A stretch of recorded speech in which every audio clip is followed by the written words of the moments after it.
it's Leanna and Jared. We're here for week 1 of our best of.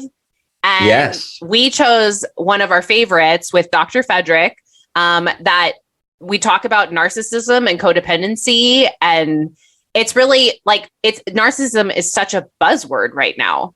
Mm-hmm.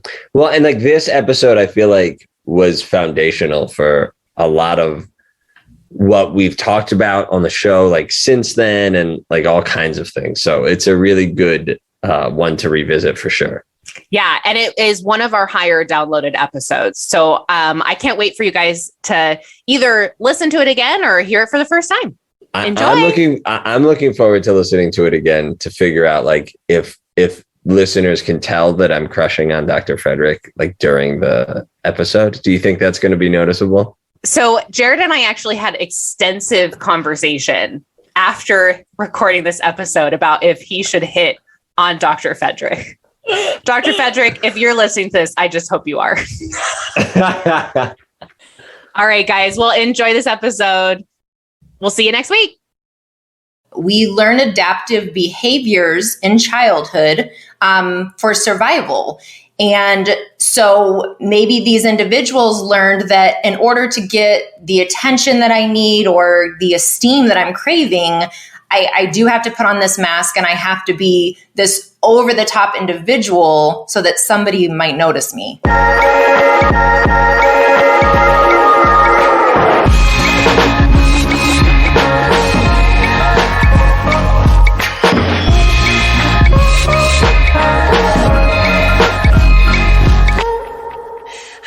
Welcome back to another episode. I'm Leanna. I am Jared. And this is Hello and Goodbye. Hello and goodbye. What did I say? No, you said that. I just was saying it again. Oh.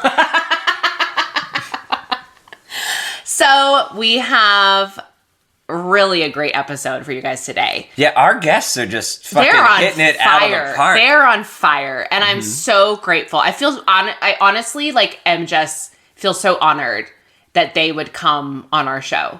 Mm-hmm. Like it's very humbling. But we just interviewed with Dr. Fedrick and, oh man. It was a good one. It was a deep one. It was really deep. I think it's going to hit a lot of you guys to the core. So be ready for it. Make sure you're open to hearing what maybe you need to hear. I mean, Jared's face at one point was I don't even know.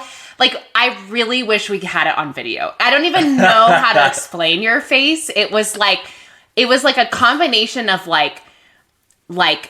excitement, horror. Yes. And almost relief that someone finally said what you've been trying to verbalize. She just in very few words encapsulated every relationship I've ever had. Every experience I've had of relationships, basically. Or just this main repeating pattern for me that's been really difficult for me to deal with in my life. So and it was just an insight and a breakthrough, and I just was like, holy shit. Yeah. I really wish we had that recorded on video, but oh well, maybe it's supposed to be meant to be special. So we're gonna try and keep this intro short. Yep. And so that you guys can enjoy the main interview. So should we start with the rating and reviewing? Yes. So we did our very first Instagram Live. Yes. Okay. So if you are not following us on social media, you have to go to @Hello and Goodbye Podcast, because we did our first Instagram Live and we were in costume. We're not going to tell you what it was because you have to go see it. It was hilarious. We had so much fun. It's only 13 minutes long. Yep. And I put the live on our feed so you can watch the whole thing. Yep. And today we're going to announce our review winners, but on the live we also have honorable mentions and a couple funny ones plus some dancing moves. Yeah. Yeah. You really nailed it with the floss. I was a mess, but. So you guys, what I want to say about the reviewing and rating is, Jared sent me this TED Talk that's don't be afraid to ask for help. Yeah, right? it's about the relationship between artists and creators. Yes. And the people who consume their work. And it's a TED Talk by a woman named Amanda Palmer. It's a really fucking cool TED Talk. And I think about it all the time. Like, and that's why it's important to me to, like, buy the albums of people and merch and even, like, little ways you can support. What are you looking at me for? I can cut this out if I want, but you like pirate stuff all the time. I'll pirate like a Marvel movie. But like, no, like legitimately, I can show you like my like musical artists that I love that are like not super huge. Yeah, I like that. I pay for their stuff all the time. Yeah. Anyway, what were you gonna say before you started taking shots at me? So what I was going to say is, I know that we have asked of you guys a lot of things. We had the Patreon account that then last week we let you know like is cut for now. And then we have sponsors that we talk about. If you want to go check out our sponsors, we're going to take a break from sponsors this episode. But if you want to check them out in the previous episode, we talk about Tushy and VFresh and how you can support the podcast by supporting those businesses as well, because they're small businesses as well. And honestly, the free thing that you can do to support us, so we are asking you for help, is to rate and review for us. Yeah. And if you have an iPhone, or if you don't have an iPhone, but you know someone that has an iPhone, please just take the time to do it. And the more reviews we get, the more likely our show will be spotlighted. Our listener base will grow, and it's just going to be a way for this podcast to continue to grow. And if you're enjoying this, like, we're doing this free for you. And it costs you money every month to host and produce and do all the stuff. So that's not to make you guys feel bad. I'm just saying what I would like from you is to leave us a review. Yeah. If you like the show, we would really appreciate please leave us a review or a 5-star rating if you want to leave a review. Yes. So anyway, with that said, we are going to announce our review winners. Jared picked one, I picked one, and if you are the winner, you're going to DM us or send us an email, info@helloandgoodbyepodcast.com, and you are getting a free H&G mug. Whoop whoop. Okay, so our first 5-star review winner is by Vic Lev. And this review really like touched both of our hearts. It says, "Hey, Leanna and Jared, first off, thanks for coming into my life. I have enjoyed your podcast from the very first episode. Your authenticity and honesty make the podcast so special. Leanna, sharing your life journey and your more religious/conservative upbringing and providing details of your transformation and struggles is so valuable and relatable. Your vulnerability will allow for others to step forward and be more vocal about their life stories. Jared, the episode on trauma. Wow, to hear a male talk about these topics, even though these are more progressive times, is always eye-opening and delightful. Being an NYC gal and listening to your podcast has exposed me to the Cali culture. I feel like I have friends I can visit on the West Coast." That is true. To conclude, I want you guys to continue growing on the podcast and in your personal lives. Even though you always say you're not experts, you guys are experts at putting valuable content out there in the universe, as well as putting a smile on my face. That is just so beautiful. Yeah, and I think it speaks to, like, we do this because we both have had lots of experience of, like, feeling shame and feeling like there's something wrong with us and, like, being afraid to maybe talk about some of these things. And so hopefully by us talking about, like, all the ways we're fucking weird, like, and fucked up. Yeah, like, other people can be like, "Hey, yeah, me too." Yeah. Okay, so my review choice for the winner is Captain A, and it's called Simply the Greatest. I have tried writing this review so many times, but I can't find the words for how much I love this podcast and why. It's kind of like a group therapy session. Jared and Leanna share real vulnerable parts of themselves, and as a result, I examine my own self and my beliefs and thoughts about whatever that episode is about. I love how if you start with episode 1 and work through all the episodes in order, you can see the growth in Leanna and Jared and in the direction of the podcast. So excited to see what comes next each week. Will I laugh? Will I cry? Probably both. And then the heart symbol. Aww.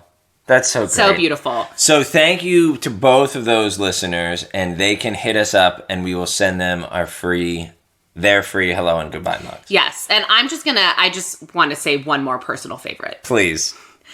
The title is 5 stars, and it's just good one. Good one. I love it so much. Yeah. Yeah. Solid. Yeah. So thank you guys. Thank you for supporting the podcast. We really appreciate it. Yeah? Yeah. Okay. So let's do a quick update. I know we do have some recommendations for you guys today too. Oh, yeah. So my updated recommendation, still not drinking. I am reading the book from a listener recommendation called How to Quit Like a Woman. Oh. And it's awesome. Oh, I love that. It's really, really good. And it kind of talks about how sort of like oppressive and patriarchal our alcohol culture is. And just kind of like, it's really interesting the way we treat alcohol different from any other drugs. Like, so think about it like this. The author uses this great example of like, imagine with cocaine, if we were like, well, cocaine's fine, and like most people can use it just fine, but like some people, because there's something wrong with them, become cocaineaholics. And it's like, no, it's a fucking addictive substance, and it's bad for you. And like, so stop like trying to say like it's a flaw in the person or whatever. And it kind of confronts this whole idea that like you're either someone who drinks and like a normal person, or you're like an alcoholic. Like, you could just choose to be a person who doesn't ingest a carcinogenic neurotoxin regularly, which is what alcohol is. I don't know. It's really cool. And, like, to me, the first chapter, when the author is talking about, like, normally I'm used to hearing stories of, like, you know, and then I was, you know, drinking 5 glasses of vodka in the morning before work and sneaking a bottle to the office with me. You know, it just becomes, like, it takes over. But for this author, it talks about how her, like, sort of anxious need to be successful at work, and as a woman to, like, be skinny and attractive, and the eating stuff that went with that, and the alcohol and bad relationships, all was just kind of in this messy cycle and whatever. So How to Quit Like a Woman is great. I'm really enjoying it.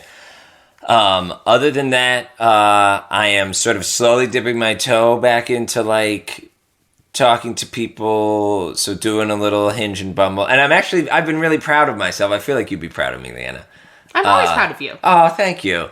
But I'm, like, being very slow and, like almost avoidant about it. Like, but, like, not in a bad way, but, like, oh, hey, like, you know, I've had people who, like, want to go faster, and I'm like, I'm not really interested in that right now, like, you know, and so just kind of, like, doing it at my own pace, which is new for me because normally I would jump right into, like, whatever the other person is, like, whatever vibes they're giving off is, like, I'm going to go with that. Yeah. You know? I love that. Yeah. So I think the work for you now, because I'm talking to you because I do the same thing. Yeah. Because I was kind of like this way with Zach, too. Like, he wanted to hang out. Like, we hung out on Saturday, and then he was like, when can I see you again? And I was like, well, I could come tomorrow. And so we hung out 2 days in a row. And then he's like, when can I see you again? And I would, like, purposely was like Thursday. Like, you know, and then after that was like Saturday, Sunday, Monday, Tuesday. You know, and actually right now we're at like a super healthy place where we see each other on the weekends and then one day during the week, you know, cool. Because he has homework and I'm trying to like, well, it's really hard for me to carry Olive up and down his stairs, and Olive can't go upstairs yet. So, like, I've just set this boundary. I'm like, you know what? I can't stay over at your place when you're not there in the morning. And it feels really healthy. Like, it feels good. But anyway, not about me. Speaking of narcissism. No, but what I was going to say is I think your work now is when you do find a connection. Yes, when I like someone, the switch doesn't flip. Yes, because your trauma, right, is going to take it, like, you're not going to be able to, like, necessarily stop it. It's going to come in. Yeah. Right? And so I think now what you should do is come up with coping methods when that happens of what you're going to do. Maybe reach out to a friend. Purposefully to be like, okay, I can't see this person for this many days till I get back into my body. Yes. Right? Yeah. Yeah. That's really sage advice. Thank you. Thank you. Yeah, just being exposed to our past few guests, I feel like has really upped our level of awareness. I really feel like it. It's like one of the things that I really liked about that review is it talks about, and we talk about this on our Instagram Live, but it talks about how, I know she found us with one of the episodes and then she went back and slowly listened to all of them. And she was like, it's crazy how much you guys have grown, like from the beginning. Yeah. And it's so true, because at the beginning of this podcast, like you and I were talking about this, my goal was like, I wanted to be like the stars, and like this podcast to be like Girls Gotta Eat. And, like I had this whole thing in my mind, and it was mainly my show. And like I was posting all these sexy photos, and because it's like, I needed that in that moment. Like I needed to embrace this like part of me that I wasn't ever allowed to do. But then what slowly happened is, I met some amazing people, did this dating coaching program, and you've become such a valuable part of the show that I just feel like we've both like unpurposefully like evolved, and obviously like we're not there. But this show has become so much of a different show than what I envisioned. Yes. And we hope it's still fun, but it's more about just being real and honest and open. Yeah. And my friend Janae was saying, like, we do miss hearing, like, your crazy dating stories. And so that's not ever going to go away. Yeah. But, like, we now have kind of found this new thing of, like, we've kind of gotten to this circle of, like, therapists. And psychologists and people who do transformative work. And so I don't know. It's just a kind of an interesting. Yeah, I think that's so cool. Yeah. What's happening with you? Okay.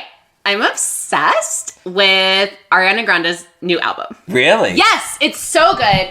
She is like a queen. Like I think Ariana Grande is so underrated. Like, and I'm saying that because I've talked to so many people in my life about her, and they're like, I don't really listen to her music. Or like my best friend Michelle, she's like, ugh. And like, but Ariana Grande is one of the only like really well-known like stars, female stars right now, who can hit those high notes that Mariah Carey can hit. Really? And nobody knows that because she's so like it's not just like there in her music, and I feel like it's a little bit more prominent in this recent album that she put out. But she's this tiny little human. Yeah. And her voice is fucking incredible. That's so cool. And I just feel like her music has just gotten better and better. It used to be super poppy, because I think when you come into that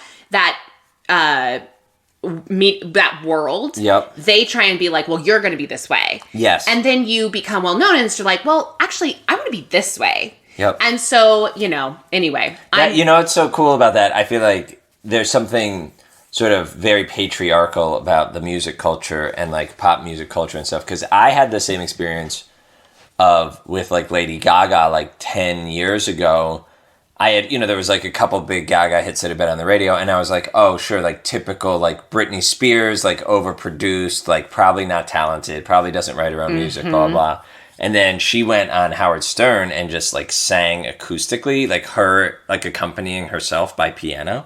And I was like, holy shit, she's so talented. Her voice is amazing. She actually writes her music, like all this stuff. And I think because, particularly for women artists, they have to fit the like, wear sexy clothes in the video and make like the pop song that's going to play on radio all the time and like whatever. And like they almost have to make it first to then like get any kind of credibility or be the artist they want to be or whatever. And I feel like they play the game well. Yes. I feel like women are really smart in that industry because they know if they play the game to this extent, then they can really do what they want to do. Yeah. And it's very, but you're right. That's very like only like females kind of struggle with that in the industry. Like men are able to be like, this is the kind of music I want to make, so I'm going to make it. Yeah. And like they kind of instantly are sort of taken more seriously, you know? Yeah. Okay, other than that... You have healthy boundaries now with Zach about how often you're going to see each other. Yes. You're carrying Olive up and down the stairs. Yes, Olive's doing better. Oh, Louis found a new home. Yay for Louis. So the little foster kitten that I had, he found a new home. And this has been the first week where I haven't had yoga.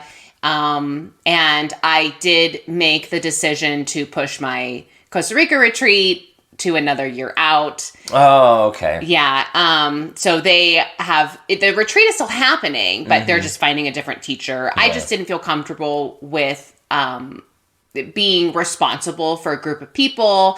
If we came down with COVID in Costa Rica, we'd have to go to a Costa Rican hospital for 14 days and be quarantined. And that just did not sound like something that I wanted to do. That didn't sound like a good time? Yeah. But I think that's a really healthy decision. You know, I've been having a lot of elbow tendonitis flare-ups and tricep flare-ups. And so this gives me the opportunity to change the type of material that I'm going to be teaching in a year, in 2022, March of 2022. So I will, you know, give out those dates specifically as soon as I know them. So you can sign up if you want. But it's just, I don't know, like just going on again from last week. Like I'm just really proud of myself that I just, like, I didn't realize how much I was running myself dry. Is that the phrase? Running yourself into the ground? No. But dry is something. There's something about dry. Yeah, what is it? Maybe like when you haven't had sex for a long time? Is it like the well is running dry or something like that? Should we Google this? I don't know. I love how you went to sexual with the word dry. Because it also occurred to my mind too, but I was like, I'm not saying that. Spreading myself too thin. Yeah. That's one. Yep. Running myself ragged. Yep, that's another one. Anyway, you guys probably know. Running on empty. Running on empty. But no, there's literally no running dry. What? No, is there a running dry? Like the well running dry, I think. Are you going to Google running dry? Okay, I'm going to do it too. Running myself dry. Running dry. I'm running dry with money. What does it mean to run dry? The phrase about not missing water until your river runs dry. Oh, river runs dry. Oh, okay. A dry run. A dry run is sexual. No, a dry run is like a test run. It would be like if you and I were like, hey, let's set up the mics and do a Zoom Zencaster before we have our first guest. So then what's a sexual dry run? I don't think there is a sexual dry run. Should we cut this out? No, absolutely not. Absolutely not. Yeah, I can't really think of anything else that's big that's happening. And, you know, I want you guys to enjoy this episode. And yes, it's a great interview. All right, go buy some tushies. Yes, okay, let's give people real quick, the code for VFresh.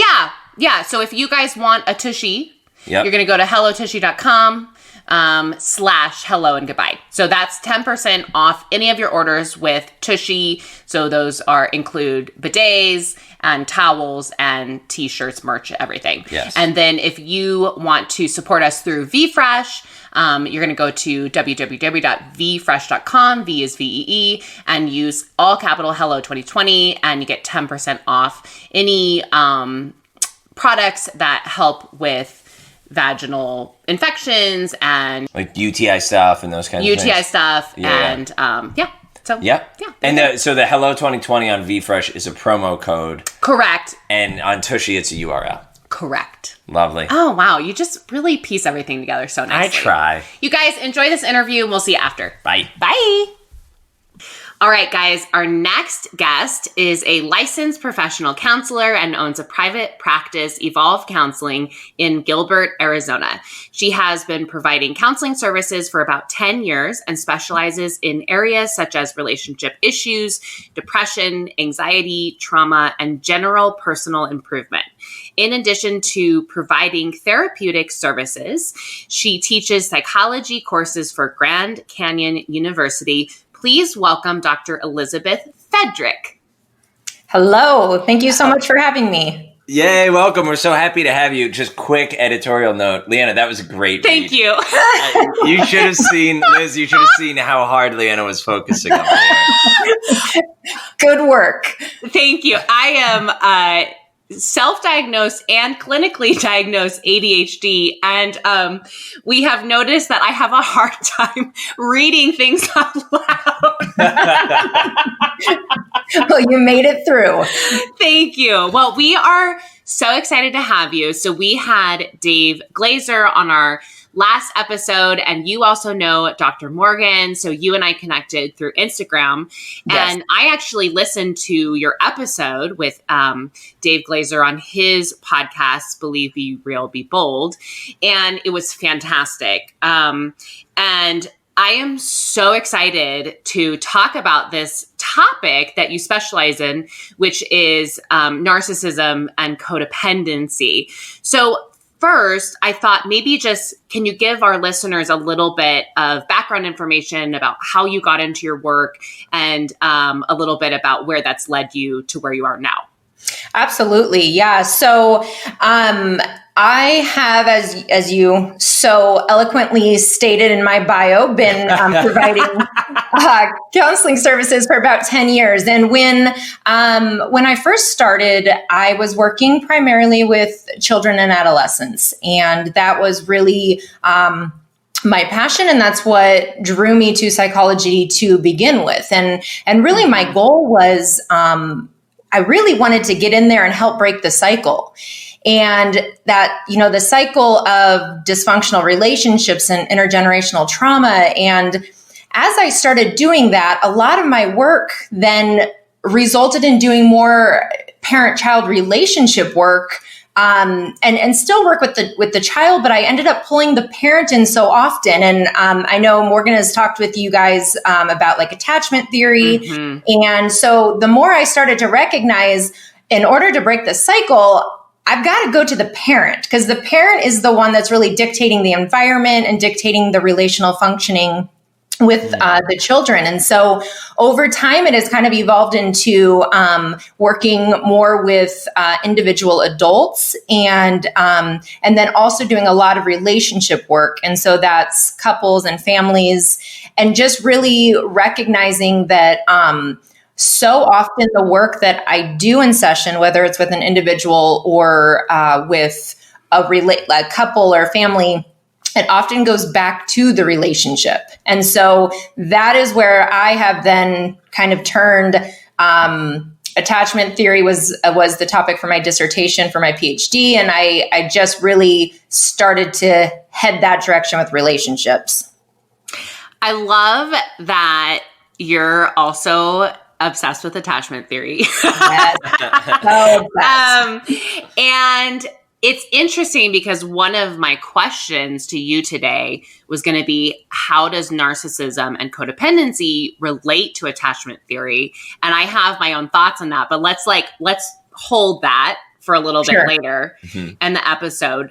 So, Jared, do you want to go? Sure. So the burning question for me, Liz, is so how do I know whether or not I'm a narcissist?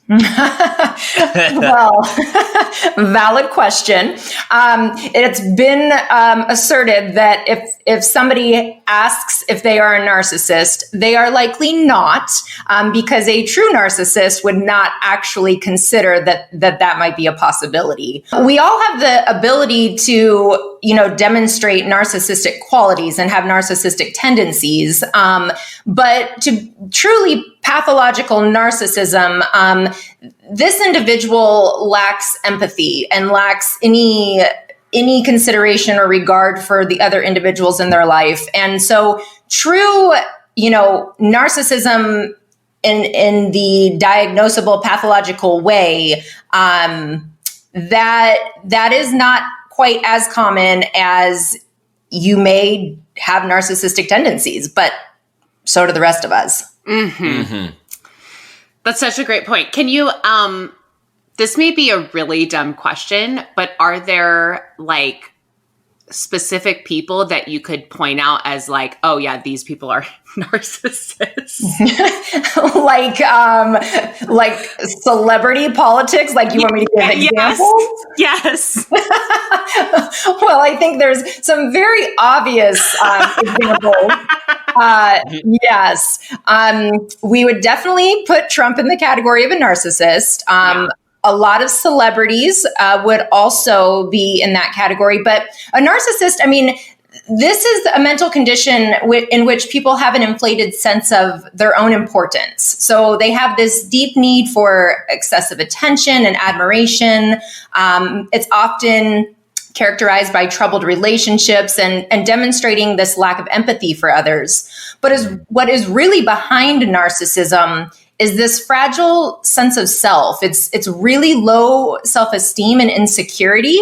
And so these behaviors that are, this charismatic center of attention, grandiose over the top behavior is often really this overcompensation to receive this attention and admiration that they don't truly believe they're worthy of. Is it okay? This is maybe a weird metaphor, but to me, I always conceptualize it like a person who has sort of like low self-worth or who is deeply wounded learns at some point to construct like this like costume around themselves, and it has to be like really shiny and glitzy and for other people even like love or accept them or whatever. And then anything that sort of threatens the shininess of the costume is like a problem. Yes, Jared, that is perfect. I mean, you said it so well. That was an exact definition of that. Often this narcissism, the narcissistic tendencies develop in childhood, and research really demonstrates it could be for one of two reasons. It could be that this child has been put on a pedestal and that they're almost entitled and have been just overly esteemed in so many ways throughout childhood. That is one option, but not usually the most common option. The most common reason that somebody develops narcissistic tendencies is often emotional neglect. And so this individual they were not esteemed at all. They were not acknowledged. They were not given the nurture, the time, the attention that really we need in our most developmental stages in life.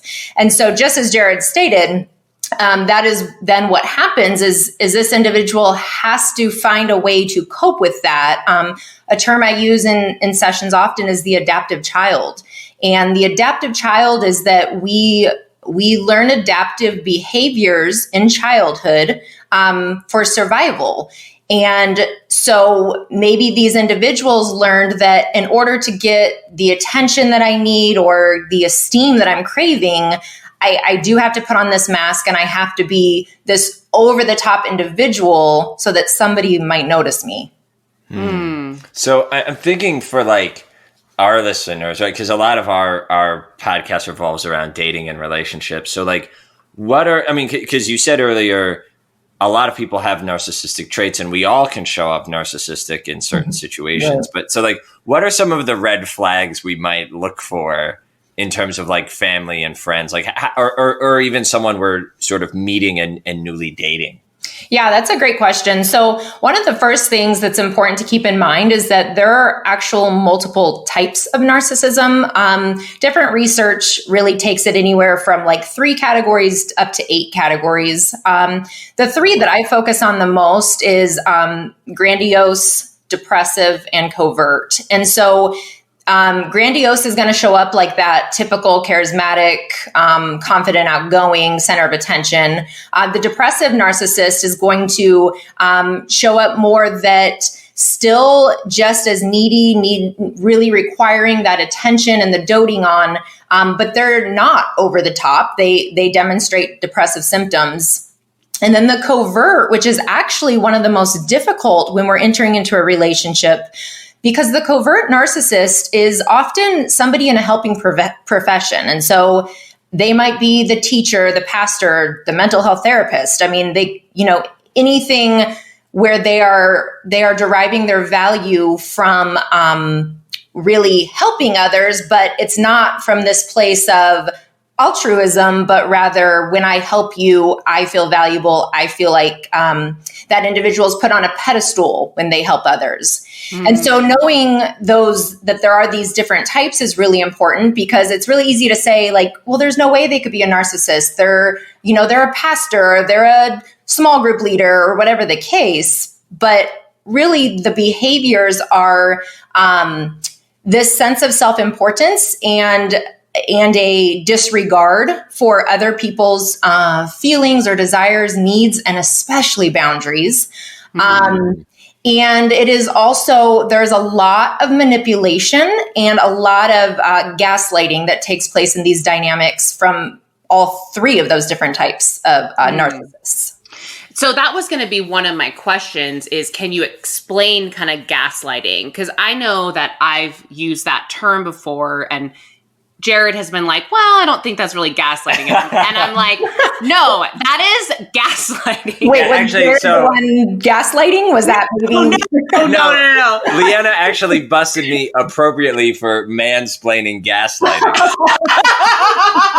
Which has a particular irony if you're going to mansplain any term. That's funny. Yeah. So what is gaslighting? So gaslighting is any time that an individual is attempting to get you to second guess your reality. So this would be when you state how you're feeling or how your perspective of a situation, and that individual is essentially saying, no, you're wrong. That's not what happened. That's not how you feel. Or if you feel that way, it must be because you're crazy or you're insecure or you have all your own issues. And so it's when an individual is attempting to get you to really question your truth and what is your reality. Because they're trying to manipulate you into sort of buying into their version of events. You got it. That's exactly right. The example I give for relationships is when maybe the person with the codependent tendencies goes to the person with the narcissistic tendencies and says, I really don't like it when you hang out with your coworker, let's say of the opposite sex, or it could, same sex, whatever, somebody they might be attracted to. I really don't like when you hang out with them late into the night. And the narcissist would respond to that by saying, you're crazy. Why would you even think that about me? How could you accuse me of that? This is all about you being jealous and insecure. And so instead of receiving like, wow, okay, I understand that's making you uncomfortable, and I want to do what I can to help you feel safe and comfortable in our relationship. Instead, the response is that, there is something wrong with the codependent. Mm-hmm. So are there different levels of gaslighting? Because I feel like if you're talking with someone or in a relationship or whatever, and like I've had a situation before where I was like, hey, listen, like I really felt uncomfortable when you texted me this. And the response was, you're overreacting. That isn't that big of a deal. Is that like a form of gaslighting, or is that just like someone who's just being an asshole? We're going to go with both on that. That is definitely an asshole thing to say, but that is also a form of gaslighting. Yeah, because the idea there was that your reality, your perspective was, this crossed my boundary, this made me uncomfortable. And instead of that being received, it was instead, no, there's something wrong with you. You're too sensitive. Whatever's wrong with you that you weren't able to receive it. That most certainly is a form of gaslighting. And to say, are there different levels? Certainly, because maybe that's on the lower end and you're able to say like, okay, well, you're just being an asshole, versus somebody who's doing it intentionally. This can get to the point where it's, some people will start to question what color the sky is. I mean, this can get really intense, that it really insidious. So yeah, I would say that there are certainly different levels and ways that's done. I had another question while you were talking and I totally forgot it. But I will say that when I asked that question that you just answered, Jared spit out whatever he had in his mouth. No, that's not true. I was playing with like a little piece of fuzz and I threw it. No, I saw spit come out of your mouth. Okay, are you gaslighting me? I was going to say, wait a minute. I think Leanna might be gaslighting you, Jared. I remember what my question was going to be. Okay, so, yes, okay. So if you're like having a conversation with someone and you're like, hey, listen, this thing, I felt really uncomfortable when this thing happened. And their response is, that's ridiculous. You're overreacting. Do you think that is, while it is like a form of gaslighting, do you think it's because they're really like insecure and kind of hurt? And so their reaction, like they don't want to, like they're too hurt to really be like, yeah, I fucked that up. And so they want to like, don't really want to think about that. And so then they're putting that back on you. Yeah. And that's actually a really good point. And I talk about that a lot, that often these narcissistic tendencies that I just described as like that adaptive child, we do have to keep in mind that these behaviors originated as a form of self-protection and as a way of getting really basic attachment needs met. And so oftentimes in these adult dynamics, when, you know, the gaslighting or the manipulation is used, well, it is, and it can be defined as both gaslighting or manipulation. Often the person doing it, I would say more often than not, the person doing it is not doing it with malintent, but rather, as you're describing, they are feeling really scared about the direction of this conversation, or they're feeling really insecure or worried, or whatever their emotional response is, that they're just doing everything that in their power to make it go a different direction. And so, yes, I think you're exactly right. I would certainly not say that anytime somebody responded in that way, it's because they are, you know, intentionally being narcissistic, but rather this is their adaptive child coming up and they're saying, wait, no, like if I did something wrong, I'm defective, something's wrong with me, let me fix this. Mm-hmm. I mean, I can see, like, to me, it feels like maybe the difference is, you know, while any person might, you know, so for example, I've had people I've been dating, because I have a lot of female friends. So I've had people sort of ask questions about that, you know, or say like, hey, you know, it does make me a little self-conscious that you have all these close relationships with these other women. And what I've tried to do is sort of, you know, listen and hear that out and do what I can to sort of reassure the person, you know, but it stops short. I'm not going to like immediately volunteer to be like, okay, great. Yeah, I'm going to cut all these people out of my life. Right. And I think the difference is while any person might sort of, two people might disagree on how bad whatever the behavior is or whatever, or what the remedy might be. I wonder if the difference is the narcissist like immediately kind of goes on the attack a little bit, either saying that didn't happen or your interpretation of events is due to some sort of flaw or defect in you. So like a person could say like, I hear you. I don't think it's that big of a deal. You know, like I think that's kind of a common thing. Yeah, but I think that's such a brush off. Like I don't like that when someone says, I don't think that's that big of a deal, because I feel like it's invalidating what you're feeling, because to that person it is a big deal. Right.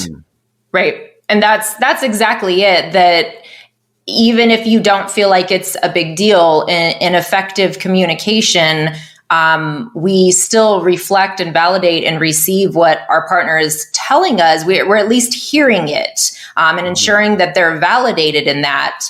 And then you have that opportunity after to say, I really want you to understand, though, where I'm coming from with these relationships, you know, and see if that makes a difference in how they feel. But ultimately, at the end of the day, especially in a situation like that, I talk to my clients a lot about the choice between acceptance and change. And if that individual you're dating expresses to you, your relationship with so many females makes me uncomfortable, and you respond and say, I hear you, I see you, I get it. However, these are my friends, and that's not going to change. In that moment, that individual has either the choice to accept that that's who you are and you're being very transparent about it, or they have the choice for change and they can decide to leave the relationship. But that is often, these situations turn into, conflict and arguments, when in fact, focusing on what's within our circle of control is really all that we can do. So I want to, you're so wise, by the way. Every word you're saying, I'm like, oh. Thank you. I don't want to discount that, but I do want to move on to codependency. I just have one last question specifically about narcissism. Like Jared and I are both 2s on the Enneagram, and we have a lot of 7 in us as well. And so we're both very empathetic people, and I think that we've given a lot of people the benefit of the doubt more than maybe we should have, because we have so much empathy. So like, what is the amount of empathy you should have for someone who's narcissistic? Because the 3 of us are aware that it kind of is a mental illness, right? It's like something that they're dealing with. And like when someone's sick, you want to be there to like help them. But it's also like, well, you don't want to get stepped on. Like, how are narcissists meant to be alone? Like, what is the balance there? Yeah, that's such a good question. And absolutely not. They're not meant to be alone. They do deserve a partner, and they do deserve to be loved and validated and esteemed, all those things that they're truly craving. What I talk with people about is that if that individual with narcissistic tendencies is able to recognize their narcissistic tendencies, and they're able to have enough self-awareness to see when it's coming up, and then can hear from their partner. If their partner says, in this moment, I'm feeling really manipulated, or I'm not feeling heard, and that other individual can receive that and can acknowledge, okay, they're heading into their adaptive child, and they have the ability to go a different direction, then absolutely this relationship can work. I always tell people that just because while there is so much dysfunction and toxicity that can be found in a codependent narcissistic relationship, these relationships also really have the ability to thrive because of the attraction and really like balancing each other out. And so it's not at all that it can't work. But the person with the narcissistic tendencies has to have self-awareness, and they have to have a desire to recognize when they're behaving that way and switch gears in order for this to be healthy. Is there like a pill for a narcissist?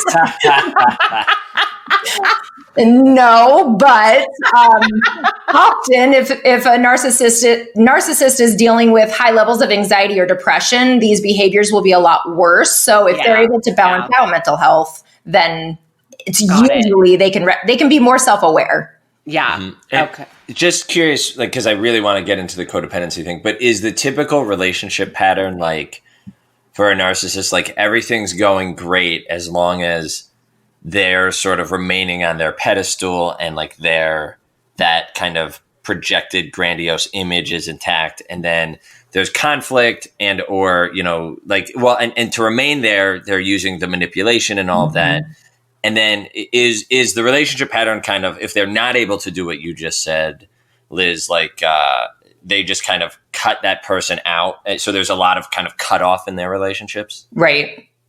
Okay. Right. Yeah, that's exactly it. If they, for somebody who is not able to recognize and have a willingness to change their behavior, so for somebody more towards the pathological narcissist, yes, if the codependent no longer fits the role, if they no longer keep them on the pedestal, if they no longer allow their boundaries to be violated, all of those things, yes, the narcissist will have no problem cutting bait and moving on to the next. Okay, so now let's talk about codependency. What is codependency and how does that look in relationships? Yeah, so codependency is such an interesting thing because our societal perspective of codependency is that the codependent is this really weak-minded, dependent, meek individual. And really often codependents are not that at all. They're often the ones that they are controlling. They are taking care of everyone. They're really running the show. And the other aspects of the codependent is that often perfectionism, people pleasing, they make everyone else a priority and make themselves the lowest priority, but they're going to make sure you know that. So this is a lot of resentment builds up about, when these fights start. They want to ensure you know how much they take care of you and how much they are running the show. And so the codependent often, if we're going to talk about how we talked about how narcissism develops, codependency often develops if this individual was parentified at a young age. So maybe if they were responsible for parents' emotions or taking care of siblings. And if they were put in this role of, caring for others early on, or also their needs were neglected a lot. And essentially they were told, you don't have the right to your wants or needs. That's when a lot of these behaviors develop. Does that make sense? That was a lot of words. Yeah. No. I think we're both thinking. I think we're both codependent. Join clubs, sister.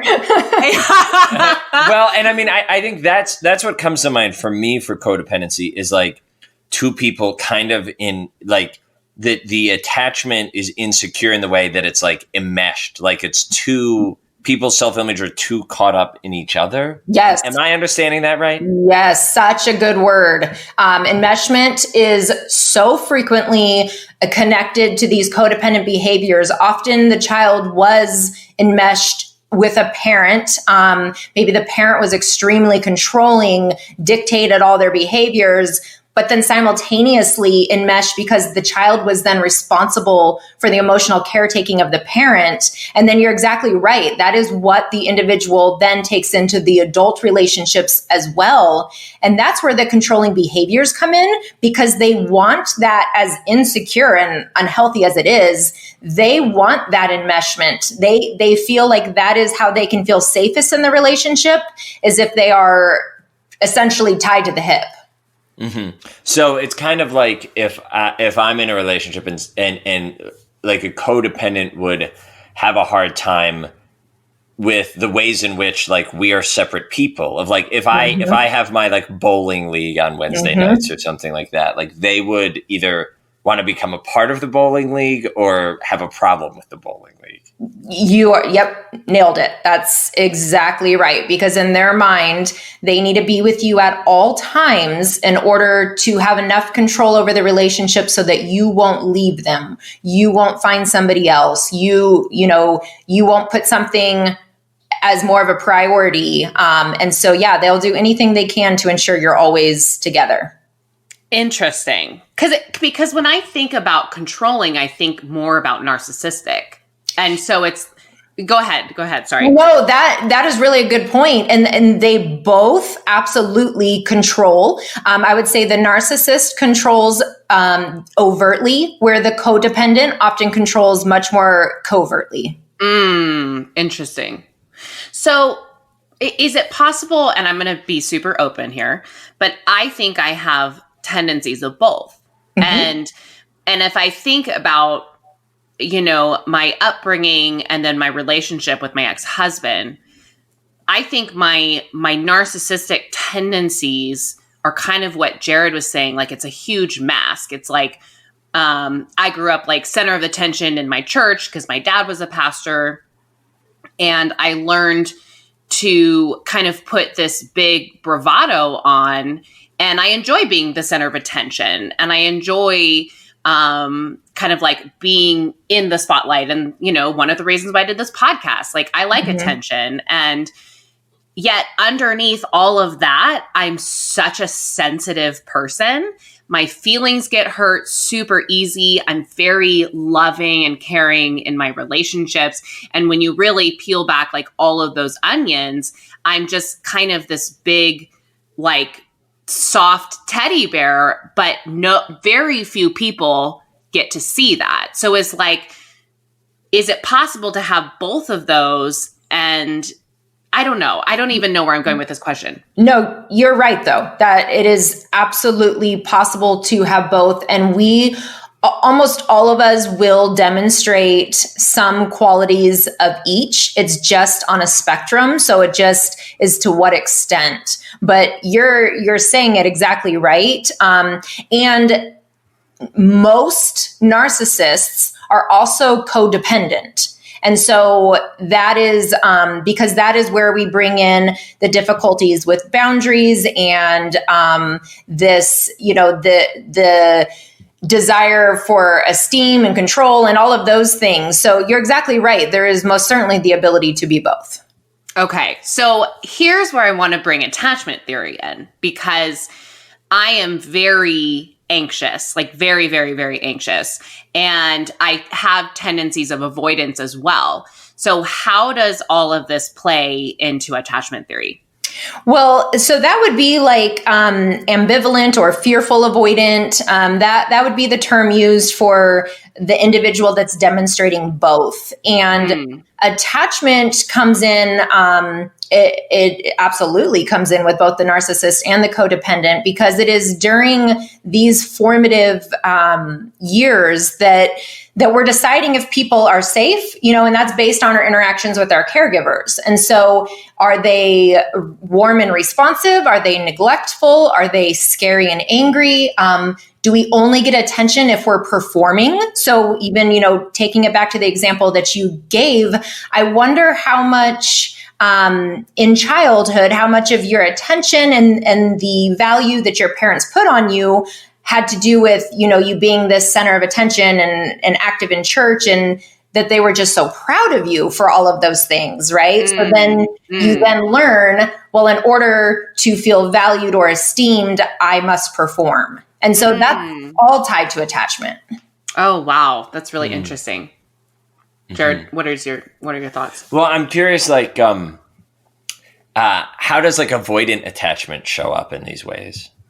So avoidant, we can't clearly say like the narcissist is one and the codependent is the other. That's not usually, it's often two separate things going on with this individual. But avoidance comes up in both. So for the narcissist, avoidance is going to come up because, as we mentioned, they're really quick to move on to the next relationship. They don't usually want to let anyone get too close, because then their true colors might show and someone might see behind the mask. And so a lot of avoidance comes up with the narcissist.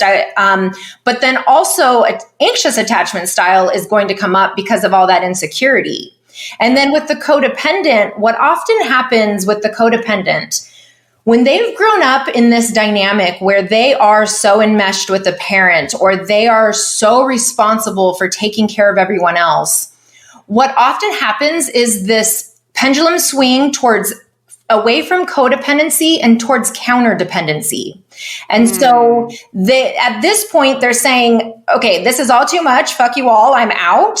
And that's where these avoidant tendencies come up of like, if I let anyone get too close to me, they're going to want to control me. They're going to want me to take care of them. They're going to be dependent on me. And so you can be codependent and still highly avoidant, because when we go back to attachment theory, what you equate to an attachment or a relationship is that if I get too close to somebody, I am then responsible for them. And that's really overwhelming. Liz, go ahead.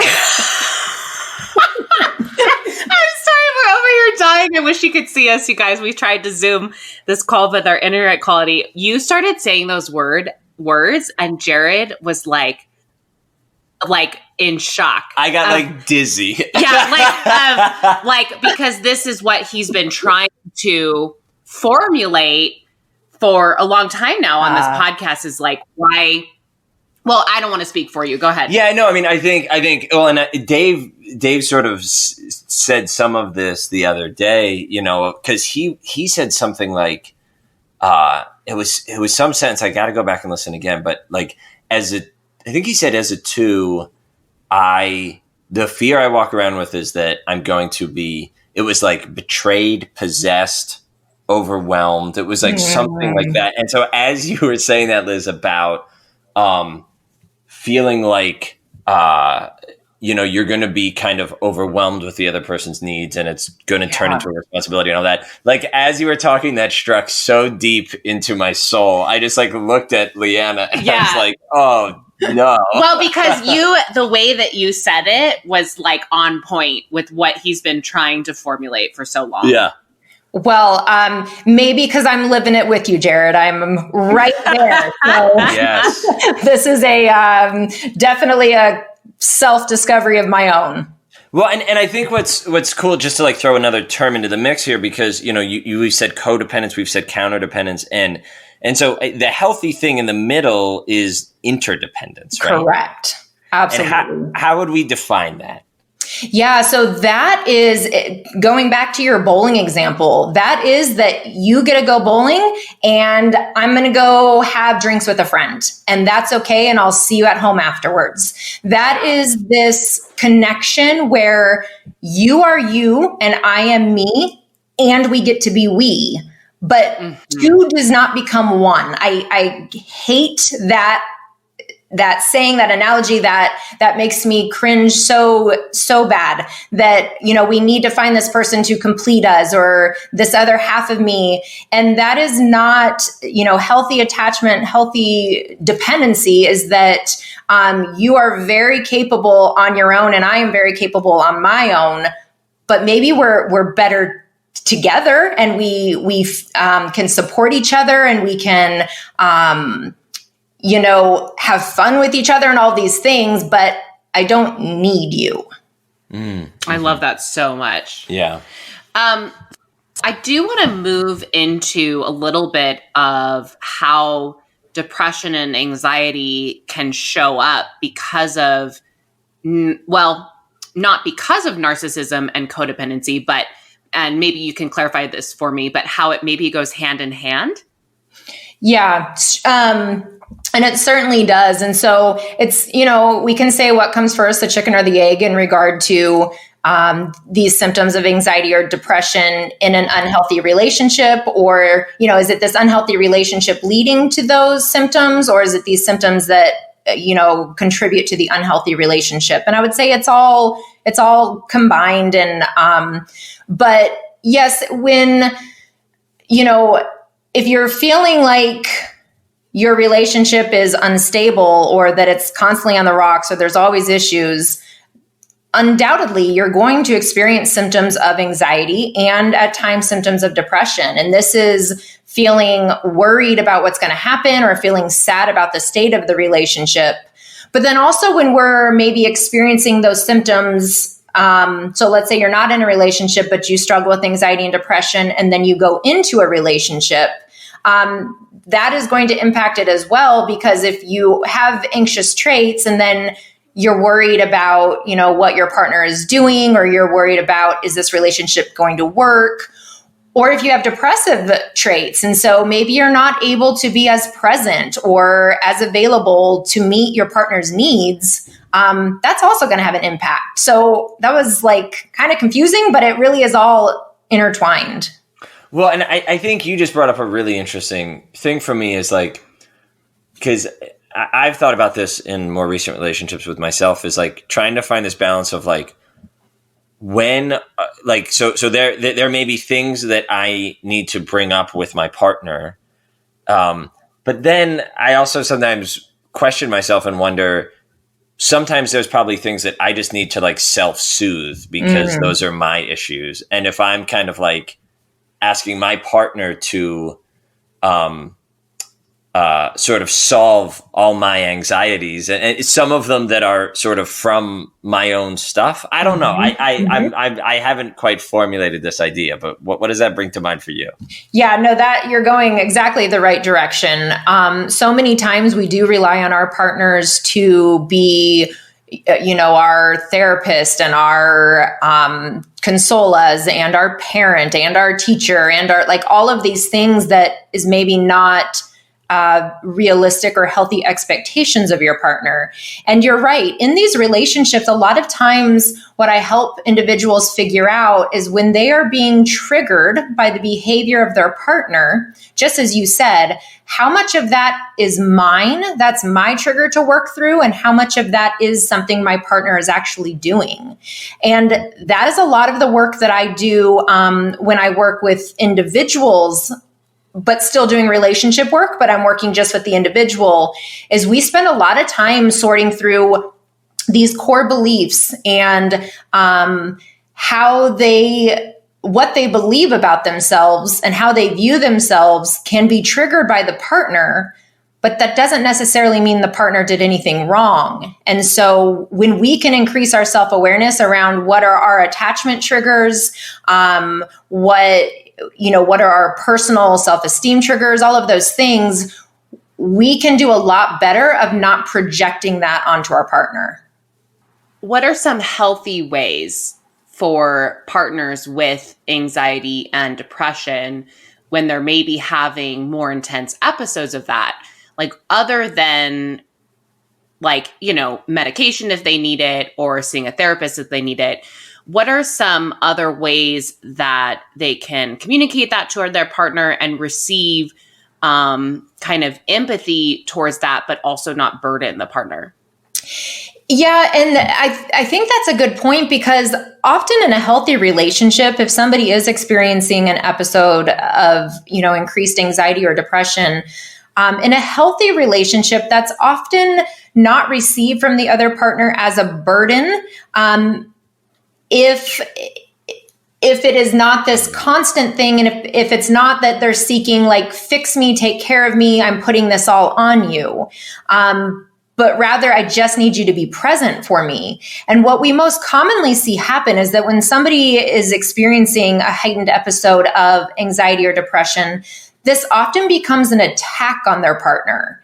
And so they're feeling so out of control in their body that they are then going to essentially pick a fight, or they are going to create a situation in which they can release all of these overwhelming feelings onto their partner.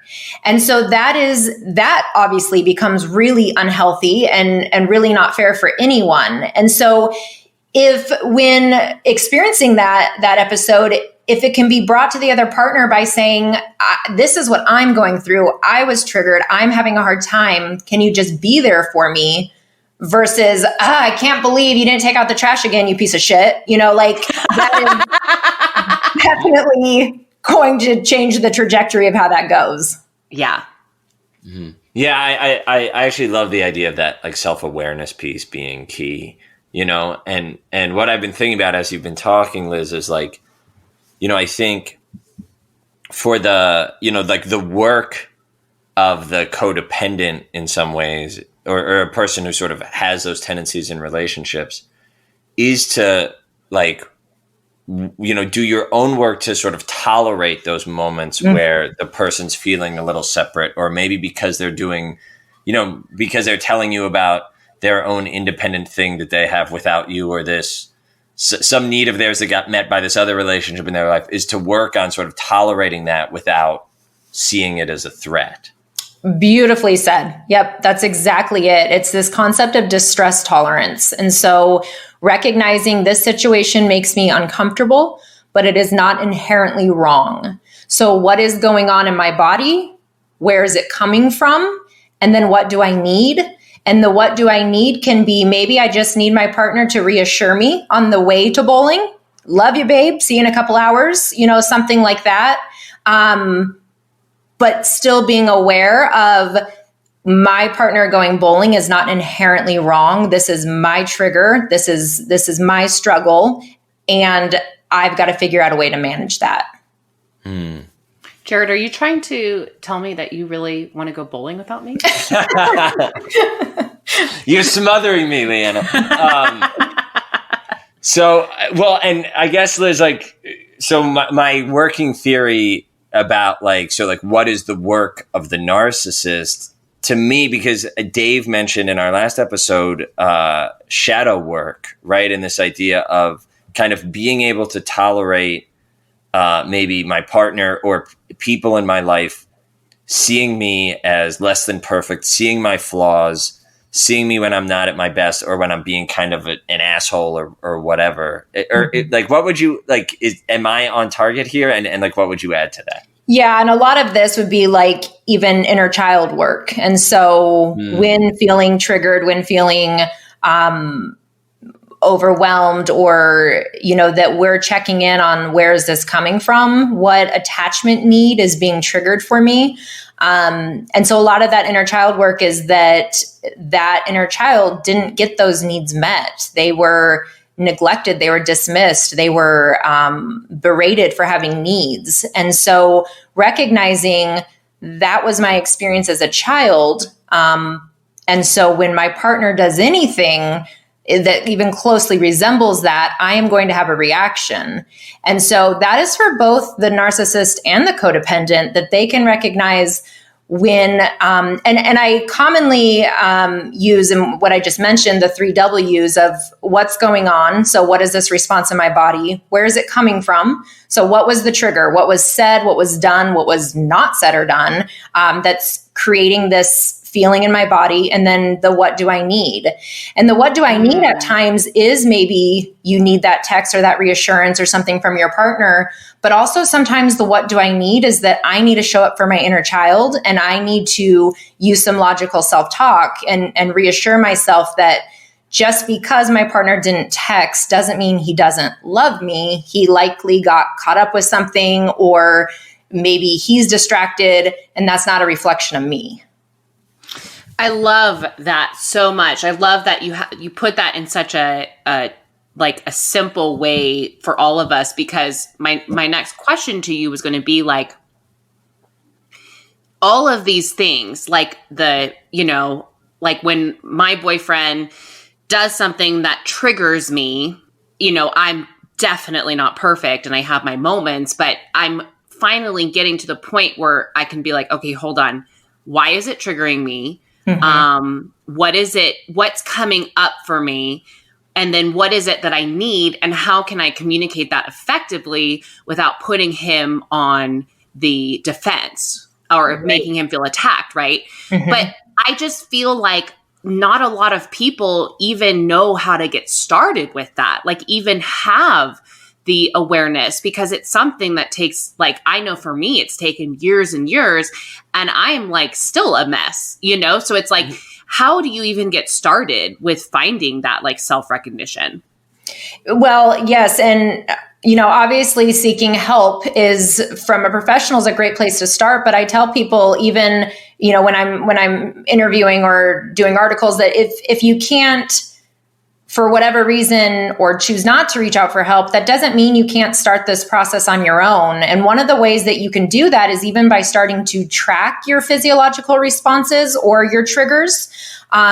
Something that's really key that we must know in order for this to be effective is you must know where in your body gets reactive when you're feeling triggered. So if it's knots in your stomach, a lump in your throat, your body goes tingly, whatever it is, that is the first step, is that we have to recognize that sensation in our body is actually linked to our amygdala giving us a heads up that, this is a perceived threat. We are now in a threat state.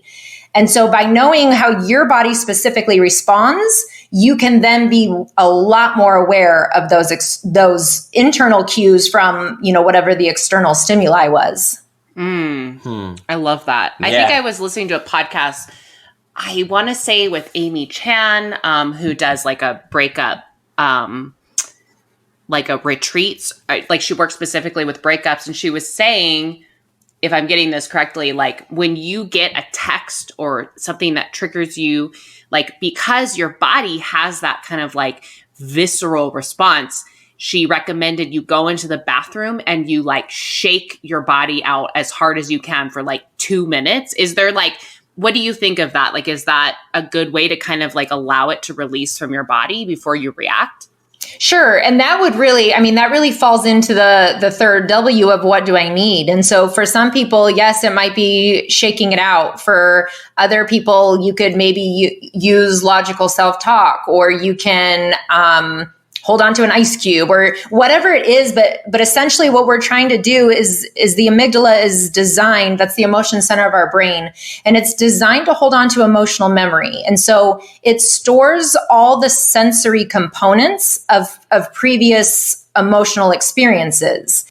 When the amygdala is triggered and those hormones and neurotransmitters are released, they're going to be released the same way, whether you are in true physical imminent danger or whether you didn't get the text back. It's released in the same way. And so at that moment, our main objective is to get the prefrontal cortex back online. And so as you're describing that, shaking it out or whatever it is that we each have to discover for ourselves, but to send the message to our body that we are not actually in danger and to get the prefrontal cortex working again. So the shaking, though, I mean, that can totally work.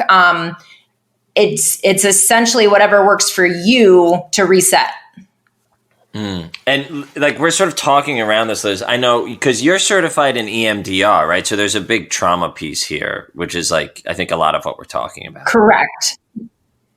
Yes. Yeah. And that is what these triggers are from, is that we get triggered by unprocessed trauma. And a lot of our attachment wounds are, in fact, unprocessed trauma. Liz, do you do sessions online? Because I've been wanting to do some EMDR work. I am only licensed in the state of Arizona. And so I do online. Yes, I do telehealth, but only with Arizona residents. But through this whole pandemic situation, a lot of EMDR therapists have started to use telehealth. So you could probably pretty easily find someone in your area that would be willing to do it through telehealth. But I swear by EMDR that it truly is a life-changing modality. Yeah. And I mean, we did a whole episode on trauma, and like, you know, Jared very eloquently was talking about how like when you have, like you said, like you don't get that text back or whatever, you can't help the reaction that you get. It's like, it's in you. Yes. And like, it's like I've done years of talk therapy and I still get the same reaction. And it's so frustrating. And so like without, let's say you don't do trauma therapy, like EMDR or something like that, will it ever leave you naturally, or does it require like specific work? There are ways that we can get it to really decrease exponentially. A lot of the cognitive behavioral therapy work that I do, or trauma-focused cognitive behavioral therapy, can be done in such a way where we start to build an evidence log to refute the belief system that often creates that trigger. And so, yes, there are methods, but traditional talk therapy, just when you're essentially going in, talking about what happened and you're just getting validated and then, okay, see you next week. There's not a whole lot of effectiveness in that, in my experience. And I'm not saying this for the whole field. I'm sure other people have different approaches. But what I have noticed to be most effective, it has to be very intentional trauma work. And so it has to be focused on whatever that experience is, whether it's through CBT or EMDR. But if you're using something that is more talk-based like CBT, then the client has to have homework and has to have very intentional activities that they're doing throughout the week in order to get these changes to stick. Because just putting it out in the air isn't really going to isn't going to process it in the same way. Well, and that's what I love about your 3 W's is because if you just stay in the brain, right, like, you know, like reflecting on things and reasoning things out, like, you know, like you said, when you're in that triggered place, the prefrontal cortex is offline. So I love that, you know, your 3 W's and things like EMDR and other things are what really gets you into the body, because it feels like you need both. Right. And that is exactly it, that as you're describing with the body, feeling like it's outside of your control, it truly is, because the body keeps the score. And so that means that trauma is stored in your body. And so when something, and it is designed that way on purpose, because we have to protect ourselves. And so the amygdala alerts us to, hey, you've been here before, it didn't go well. So figure your shit out real quick. And that is why the body responds that way, even when potentially it is not a true threat. Wow. Go ahead. Well, I was going to say, my second to last question, one is, can you please move to California? Well, I'll get back to you on that. And then how can we kind of just circle this back around to like the original idea of narcissism and codependency? Well, I have a question that might get us there. Okay. Yeah, because I think I was thinking the same thing.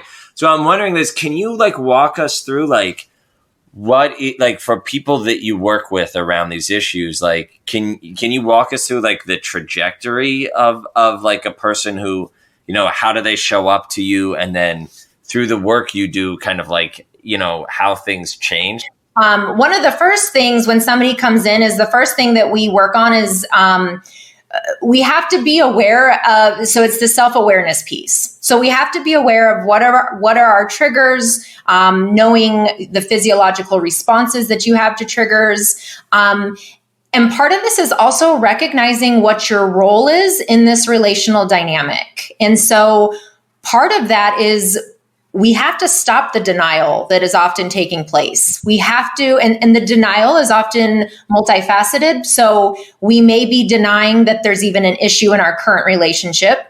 And so having to face that. But even more commonly, what I see is the denial that there was anything wrong during the formation of attachment. And so, no, I had a great childhood. Everything was fine. My parents were so loving. Okay, so tell me more about how you had to pick your mom up off the floor after a fight with dad, things like that. Where it's this denial of that there could be an issue. And so a big part of this is the self-reflection of figuring out, it's what I call your relational programming. And so the way that we interact today in relationship is due to our programming from childhood. And so that's a big part of this first step. I can keep going, or if you want to jump in, let me know. No, this is beautiful. Keep going. Yeah, please.